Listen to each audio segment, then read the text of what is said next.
Good evening. I'm Jeff Milslegel. I'm the Director of Safety and Security at Tyler ISD. I want to thank First Christian Church for allowing us to be here tonight, and thank all of you to be here to discuss an ongoing problem that we are seeing throughout the country. Tonight, we're going to hear from a very good friend of mine. We've known each other for 50 years, and she is our keynote speaker from California. We grew up together on the beach, so she knows a lot about me.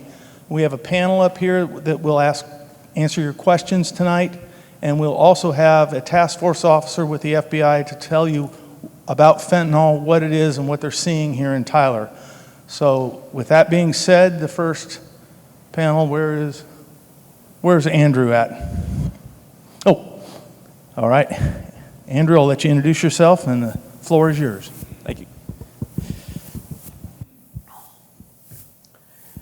All right, like you said, my name is Andrew Mackey. I'm a Tyler police officer. I've been an officer for about little over 15 years now.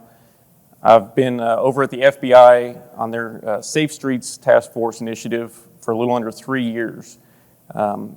Primarily for the last 7 years, my job here in Tyler has been to investigate narcotic-related crimes. So a lot of that involves the buying and selling, distributing of illegal narcotics within Tyler and Smith County. Next slide, please.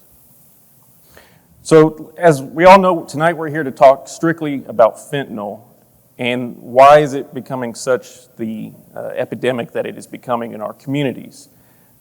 Simply, it's cheap. It's very cheap, cheaper than most of your other drugs such as meth or heroin, cocaine. It's also extremely powerful, so they can use a much smaller quantity of it for people to get the feeling, the high that they want out of using illegal narcotics. Next slide, please. So the last legislative cycle, the legislature increased the penalties. Well, they created a brand new category, especially for fentanyl. And with that, they increased the penalties for distributing and manufacturing fentanyl. So now, if you are manufacturing or distributing over 400 grams of fentanyl, the minimum term of confinement is 20 years, and that has up to a $500,000 fine. And I say about all that to say is it really is not going to pay anymore to distribute fentanyl. Next slide, please. If you can see up there on this slide, I have 4 pictures up there. All of them are of a white powder. Fentanyl comes primarily in the form of a white powder. If you look up there, the first image on your top left is fentanyl. The one up there on the top right is another form of fentanyl, known as carfentanil, which is extremely more powerful. The bottom left one is flour, just regular baking flour. And on the bottom right there is cocaine. But if you were just to look at all 4 of those white powders on the side of the road, at somebody's house, on their counter, if a kid was to look at any of those powders, they would not be able to tell the difference between them. And that's why it's so dangerous. Next slide, please. So like I said, the legislator created a penalty group especially for fentanyl the last legislative cycle. It is, from 2012 to now, the most widely used synthetic opioid in medicine. Fentanyl does have a legitimate medical purpose. The fentanyl that is on our streets, that is being sold illegally, is not for medical use. It is not going through the quality control that we require for our prescription medicines. So, like I said, there's several different types of fentanyl. That slide earlier with the white powder, the top left was fentanyl, the top right was carfentanil. And they look identical if you're just looking at them, but carfentanil can be up to 10,000 times more powerful than morphine. So, next slide, please. If you look at the lethal doses up here, this is a graphical representation for a person who is not addicted to opioids, that is your normal person, your student in high school who doesn't use any illegal drugs.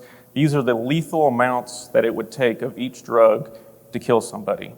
And if you see there, that carfentanil, there's just 1 or 2 grains of that carfentanil in there. that could be used or that would be needed to kill somebody. And the reason that's important is, like I said, these people who are making these pills that have the fentanyl and these different substances with fentanyl in it, they're not doing quality control. So you may get a pill that has absolutely no fentanyl in it, or you might get one that has a lot, and that's why we're seeing the overdoses. Next slide, please.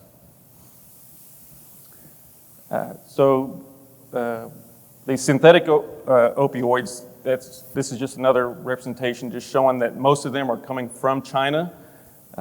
They're sending a lot of the precursors down to other countries, and then they're being packaged and formed into a pill or some kind of other form, and then being shipped up here through the southern border. Next slide, please. So along with fentanyl, what we're seeing is it's not being sold in its powder form, right? That would be the easy way if it was just being sold as a white powder. The problem is we're seeing fentanyl being laced with all kinds of other illegal drugs. There was a 1-week period in March where there was some synthetic fentanyl that was being laced with some bad synthetic marijuana, or K2. The DFW area had approximately 50 overdoses, and East Texas, including Northeast Texas, had approximately 20 overdoses just in 1 week. Next slide, please.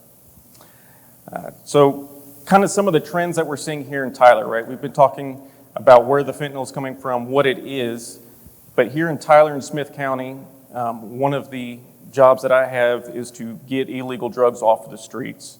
And so what we're seeing here is in 2022, here in Smith County, there was a controlled purchase of some mushrooms, some psychedelic mushrooms that we bought. And the person selling them to us thought that they were just normal mushrooms. Next slide. When we had them sent off to the DPS lab, they came back as being laced with fentanyl. Now you can imagine how deadly that would be for somebody who believed that they were taking psychedelic mushrooms, which is illegal on itself, and now is overdosing on fentanyl for something they had absolutely no idea was on those. Next slide. The main way that we are seeing the fentanyl packaged or processed here in Tyler and Smith County is in fake prescription pills. So all the pills that you're going to see up here on the slides are all pills that have been bought here in Tyler and Smith County. The first ones here are, next slide please. The first ones here are these fake hydrocodone pills, right? If you're looking at these, your average person who's buying them off the street thinks they're getting hydrocodone. However, you can see right there, the DEA lab tested those, and they tested positive for fentanyl. And that's the reason why we're having the overdoses that we're having, is if people are used to taking legitimate hydrocodone pills from a pharmacy that have been through quality control testing, and now they're taking something that is mixed on the street with an unknown strength of fentanyl. Next slide, please. This is the most recent, and I would say the most prevalent that we're seeing currently here in Tyler and Smith County are these blue M30 pills. These are mimicking oxycodone or Oxycontin pills, and what we're seeing is that some of them, not all of them, but some of them are starting to test positive for fentanyl. And once again, that's going to lead to more overdoses simply because people are going to take the amount that they think that they are used to taking with normal, legitimate prescriptions. Next slide. I know that this is a fentanyl presentation, but with the counterfeit prescription pills, it is not just fentanyl that they are being laced with. These are some Xanax pills that were bought here in Smith County, and when we sent them off to the lab, they did not test positive for Xanax or alprazolam. They actually tested positive for heroin. So you can imagine if you are a person who's thinks that they're getting Xanax or alprazolam to help with their anxiety, the next thing you know, you're addicted to heroin because you unknowingly have taken some. Next slide. And this is the DEA campaign that they're pushing out, is the one pill can kill. And it really can, if you look at a lot of these pills that are laced with fentanyl, when you think you're taking Xanax or hydrocodone or oxycodone, it really is, you don't know the strength of how powerful these pills are going to be. So I show all these prescriptions up here on the slides to show that they actually are here in Tyler and Smith County.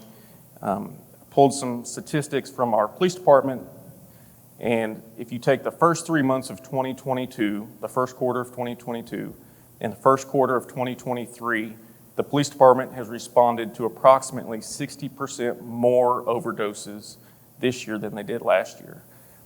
That is not strictly related to fentanyl, but just overdoses in general are up for what officers are responding to. To me, that just shows that this is the problem that it is and why we're all here today to talk about this. That's all I have.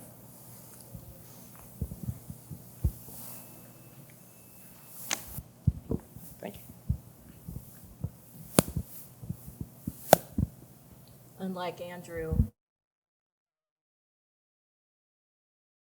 because there's a lot I have to say, and partially because it helps me not get too emotional about telling my son's story.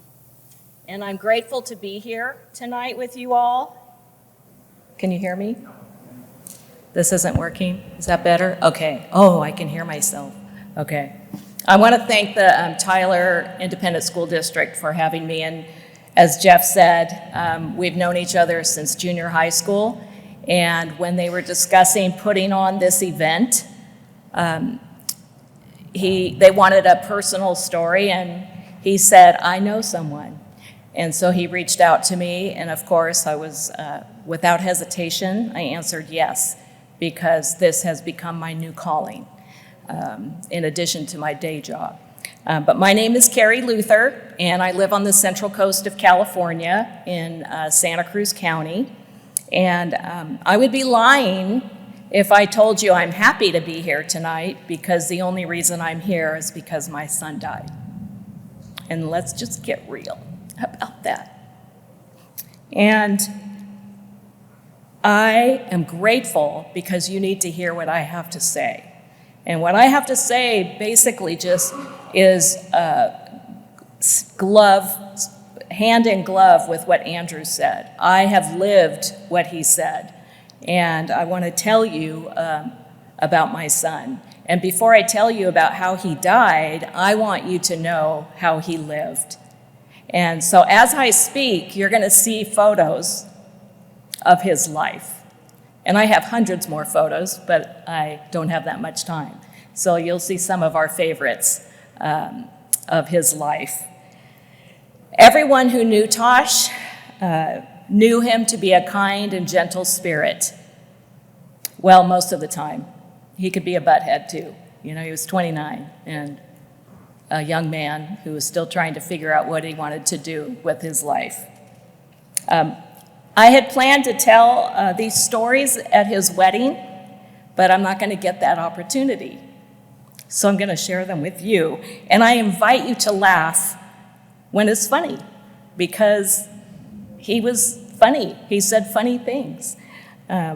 Once when he was like 2 or 3 years old, and he would say this no matter where he was, at home, at the pizza parlor, it didn't matter where.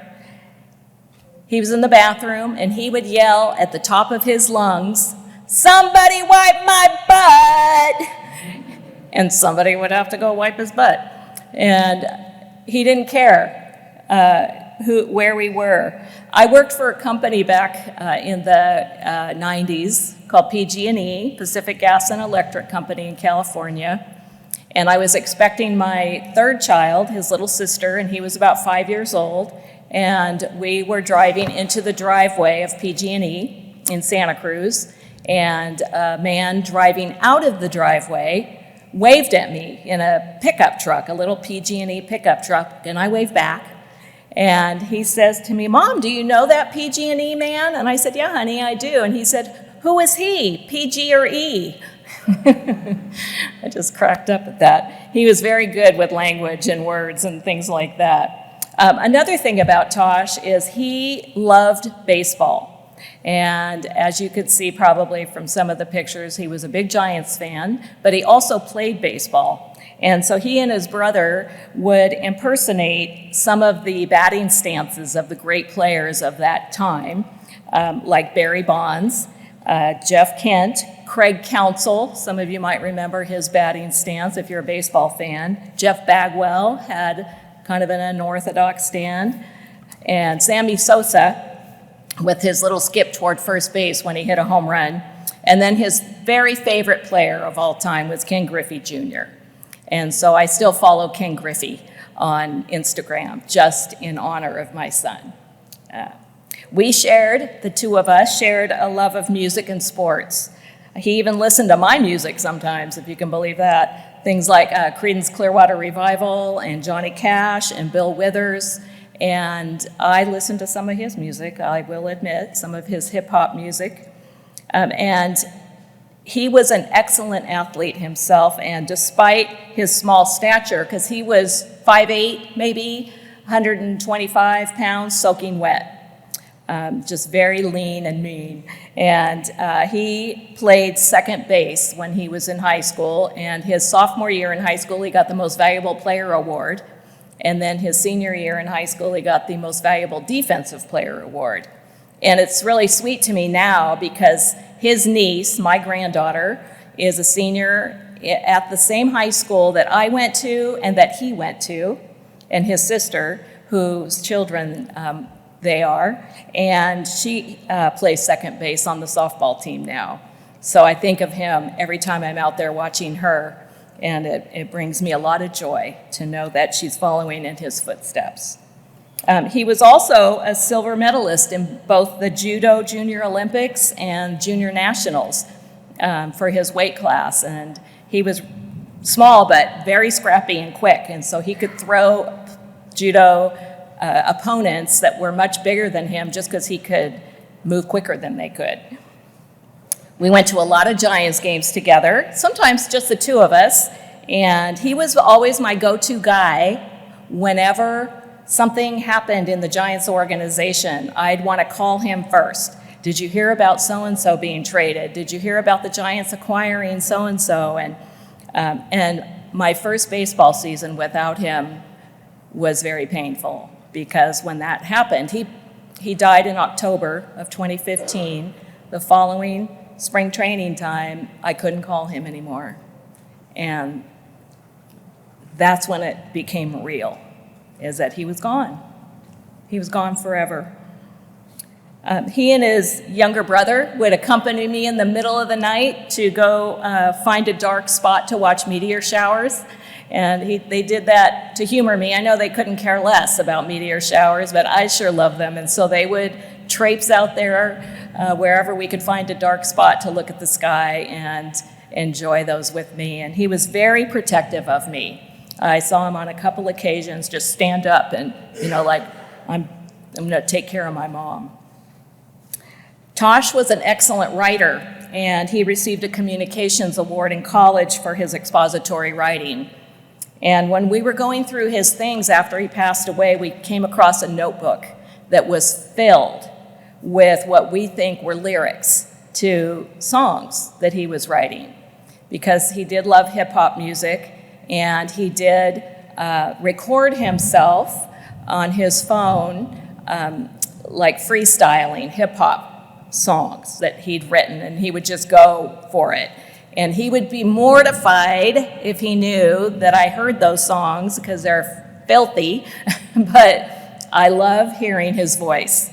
And so I don't care what they say. I love hearing his voice, and so it keeps it alive for me, for him. And he was very talented in his writing. Just before I move on, actually, he was also really goofy and funny, which you can probably see from some of the photos. He loved hanging out with his nieces and was very playful with them, and he just had a really good sense of humor. And once he said, "I wish everyone thought I was as funny as I think I am." And so we got a kick out of that. My son died on October 27th, 2015. And about 6 weeks before he died, he developed a terrible case of hives. It was all over the front and back of his torso, and he didn't know why. And it caused him great discomfort and itching. And so he went to the doctor, of course, and they were trying to determine what kind of allergy he had, because that's generally what causes hives. And so they just told him to take Benadryl and to come back for a blood work and figure it out. And so that's what he was doing. On the evening of October 26th, Tosh got home around 11 o'clock after a day off from work, and he had been hanging out at the beach with his buddies and watching Monday Night Football or the World Series, I'm not sure which, but he was at a friend's house watching one of those two. And when he got home, he called his girlfriend like he always did before they went to bed, and then around 1:30, he called her again. And I only know this because she told us after the fact and told the coroner when they interviewed us. And he said he couldn't sleep due to the itching. They talked for about an hour, and she said other than that, everything sounded normal and he sounded fine.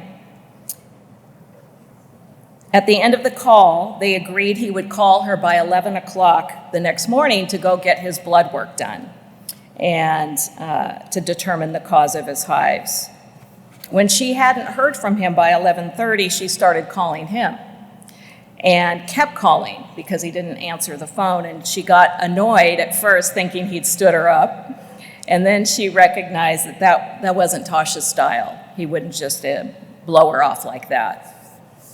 And then she couldn't get an answer by 1 o'clock, and so she decided to go to his house. And he lived way up in the Aptos Hills, which means nothing to you, but it's a very narrow, windy road. And it took her from the bottom of the hill. It takes about 15 to 20 minutes to get there. And when she arrived and entered the house, his bedroom door was locked. And she said that was not even unusual for him to do. And so she went around to the back of the house and peered through his bedroom window and saw him lying on his bed on his stomach. So she came back inside, and somehow she got that door unlocked. And she said he was cool to the touch. And so she rolled him over, and his lips were blue. And he had vomited on his pillow. And so she called 911, and they told her how to get him on the floor and to start administering CPR. And she did that until the paramedics arrived 15 or 20 minutes later. And again, it's a very narrow, windy road, and they're coming up with their fire engine, and the paramedics are on the fire engine, and an ambulance, and the sheriff's department. And although they did everything they could, it was too late, and he was pronounced dead at about 1:45. When Tasha's dad and I arrived at the house, a sheriff's deputy, of course, prohibited us from entering his bedroom to see him until after the coroner's investigation. And I just wanted to hug him so badly, And then his girlfriend told me that I shouldn't, that it didn't look like Tosh anymore. And I regret that. I wish I'd hugged him one more time, because I never got that chance. The coroner's investigation revealed that Tosh had ingested 1/4. Okay, we're hearing one pill can kill. Tosh ingested 1/4 of what he thought was Xanax. And they found the remaining 3/4 of that tablet in his bedroom in a Motrin bottle. Aside from the Benadryl blister packets, that was all they found. They tested it and found that it had been poisoned with fentanyl, and it wasn't Xanax. We both believe, the coroner and I, that is, that he took that as soon as he hung up from talking to his girlfriend so he could get a good night's sleep. As you heard earlier, fentanyl is 50 to 100 times more powerful than morphine or heroin. And those are pretty darn powerful. 50 to 100 times more powerful. And it's being mixed with other ingredients, and they use pill presses to make it look like the real thing. I have a photograph, and it may be part of the slideshow, I don't remember, of the remaining 3/4 of that pill, and you cannot tell. that it isn't the real thing. I was also interviewed for the Wall Street Journal about counterfeit medications 5 years ago or so, and they put 2 photos, one of a real Xanax and one of a fake Xanax made with fentanyl. You cannot tell the difference. Pharmacists cannot tell the difference because they're using real pill presses like a pharmacy would. The toxicology report revealed only 9 days later they expedited it because they feared that what was true was true. And it usually takes weeks and weeks to get a toxicology report, and it took 9 days. They discovered that Tosh had 13 or 14 nanograms of fentanyl in his system from a quarter of a tablet, and that they had known of people to die with as little as 3 nanograms of fentanyl in their system. Tosh didn't plan to die that night. He wanted to sleep. He was not a hardcore drug user, and even if he had been, he shouldn't have died from taking a quarter of a Xanax. But he wasn't. He wanted to have a good life. He loved his family. He adored his nieces. He has 2 sisters, older sister and a younger sister, and a younger brother. And we were a very tight-knit family. We did a lot of things together as a family. We had family game nights. We celebrated all our birthdays and holidays together. We did probably more than the average family together. In fact, he would even ask his sister, is it kind of weird that we spend so much time together as a family? She goes, well, it might be, but it's a really good thing. And we are blessed to have that. He wanted to have kids and get married. He was loved by me and his dad, his brother and his 2 sisters, his nieces, his friends, his coworkers, and even by his customers. We had customers come to his service and tell us how much they adored him. He worked at a grocery store in the meat department. And so he would have these, ooh, yay, I love thunder. He would have these conversations with them about life. And they told me that he would look you in the eye and speak to you like you were the most important thing in that moment. And they really valued that in him. He was just like you. That's the message you need to hear. He was just like you. He had no idea that what he was taking to help him sleep was not what he thought it was. The man that he got it from was a known and trusted acquaintance. Our local sheriff's deputies did arrest him 10 days later, and he claimed he didn't know that it contained fentanyl, and he was charged and convicted with selling illicit drugs in general and weapons possession, and he served 1 year in jail. 1 year for my son's life that I'll never have back. He didn't accidentally overdose. This is really important. He didn't overdose from taking a drug he didn't intend to take. He was poisoned. He died from fentanyl poisoning. You don't die from a quarter of a Xanax. That was the drug he intended to take. He died from fentanyl poisoning. There's a distinction that you need to remember. I'm sorry to say that this isn't an uncommon occurrence anymore.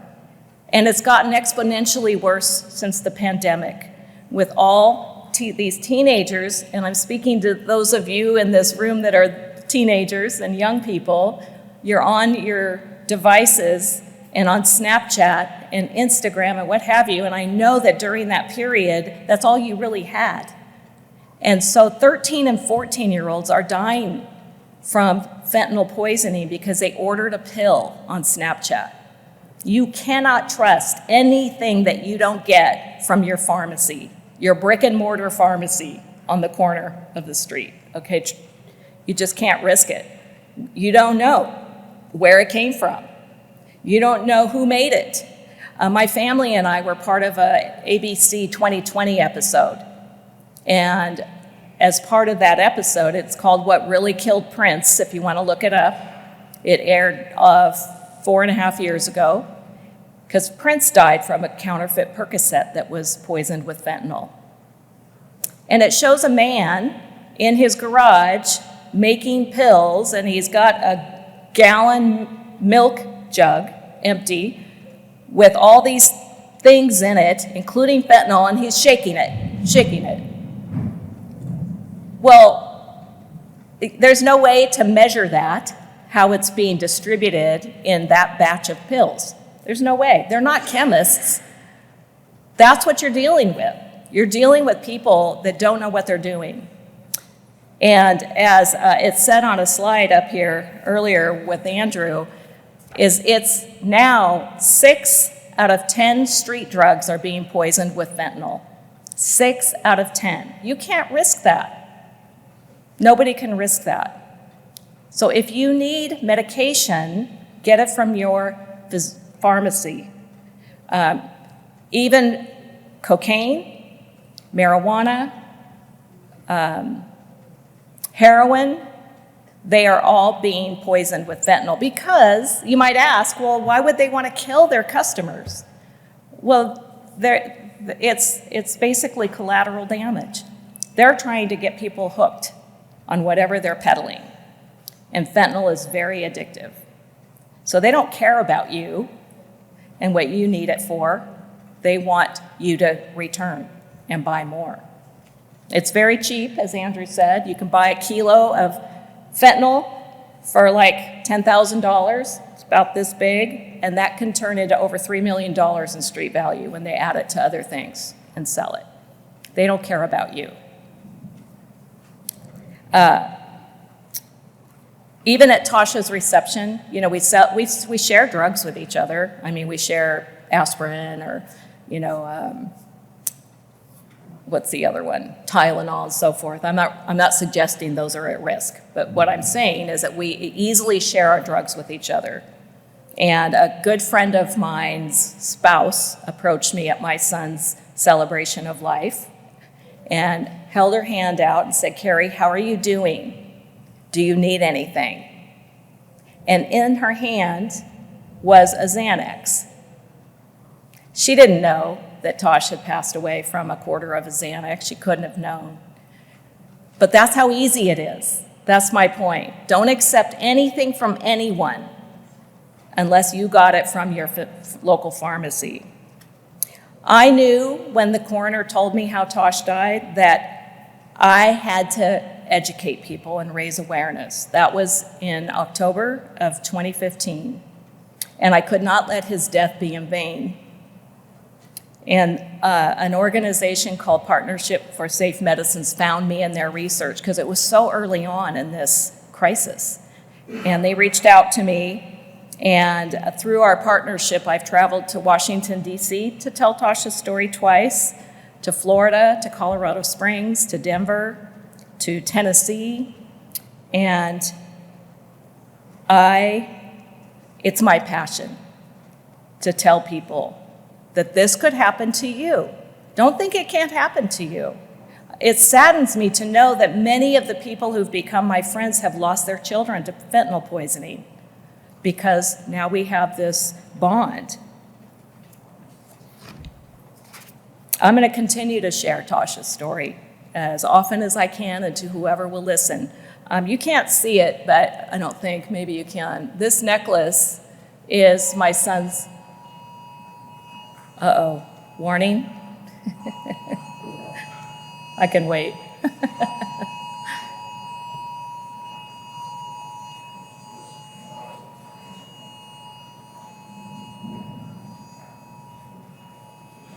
Are we okay?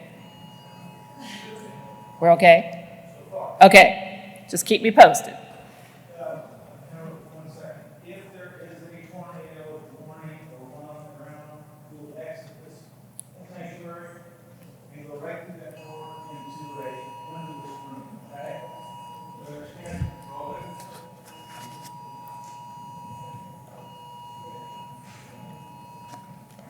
Thank you, Jeff. Well, where was I? Oh, yes. I'm scheduled actually to speak next Wednesday at a local middle school where I live. And so I'm going to keep talking. So I'm just really grateful that people keep asking me to speak because it's such an important message. And what I'm asking you now is to tell the people you know about my son's story. You know, he really was just like you, and he had hopes and dreams for the future that will never be realized. And now I and his siblings, even longer than I have to live without him for the next 25 years or as long as I live. And that's not okay. And I can't change it. So I want to, in his memory, save lives like yours and your families and friends to prevent it from happening to anyone else. And if you would like, when I'm done afterward, I brought stickers that I had made of his signature that look like this. And they're orange and black because he was a Giants fan. And I'd like to give one to each of you so that you can take it with you and put it somewhere that will remind you of what you need to remember when you need to remember it. Put it on a water bottle, put it on your coffee tumbler, on your whatever. Put it on your book or your notebook for school or whatever. Something that will remind you so you don't make the same mistake that you can't undo. So I just thank you for listening and for being here, and I hope that you are touched by my son's story. Thanks.